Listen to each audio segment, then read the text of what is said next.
Imagine waking up one morning to find that the heart of your town had suddenly stopped beating.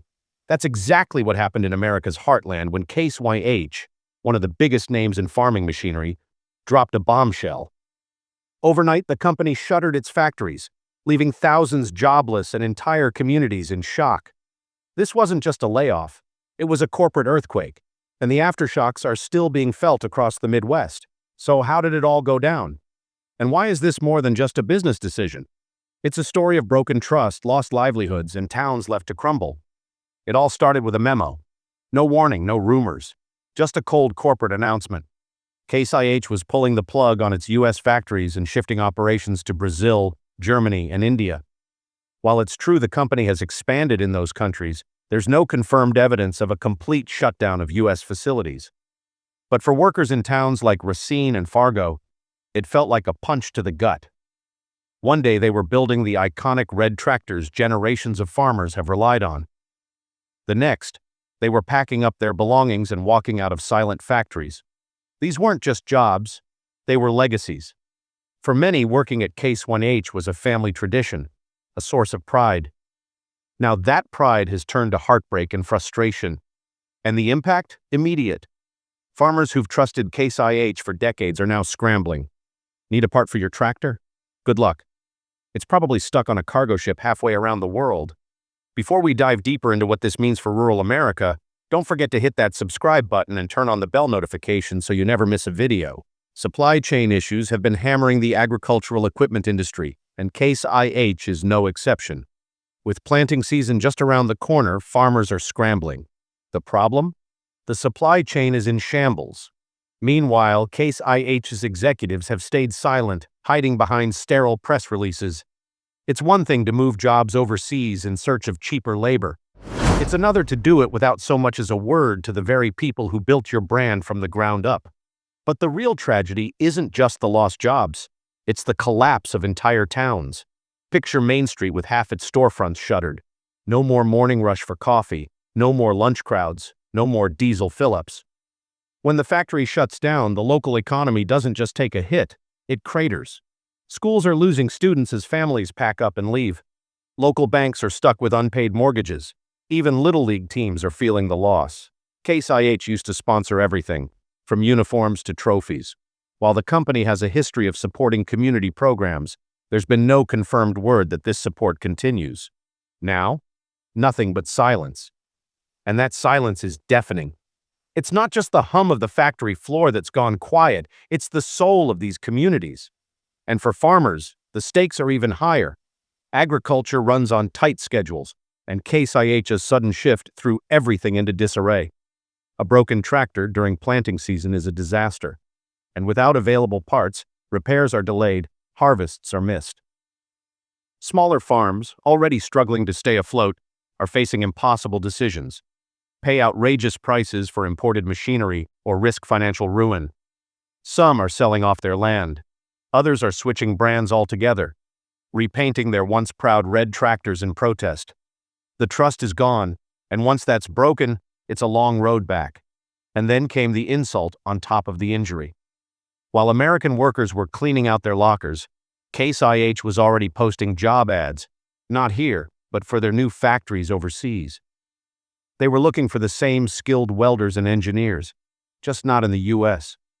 It felt like a bad breakup where your ex asks you to help them move in with someone new. The anger is real, and it's not just about lost wages, it's about pride. These towns didn't just lose jobs, they lost a part of their identity. Generations of hard work, community spirit, and loyalty, gone in an instant. So where does that leave us? Case IH's decision isn't just a corporate misstep, it's a wake-up call.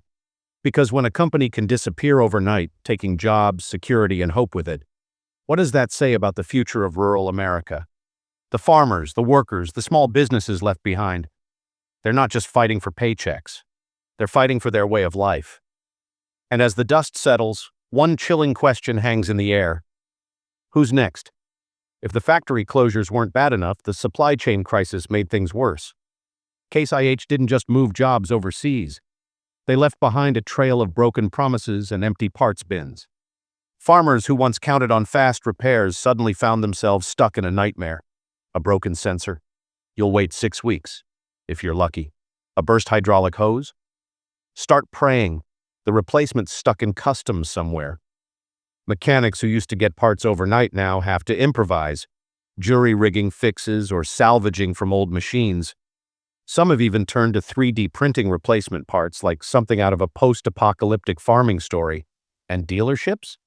They're feeling it too, struggling to keep customers satisfied while shelves sit bare. Imagine walking into your local Case IH dealership only to find the service bay shut down and the shelves completely bare. Technicians stood around with nothing to fix while frustrated farmers demanded answers.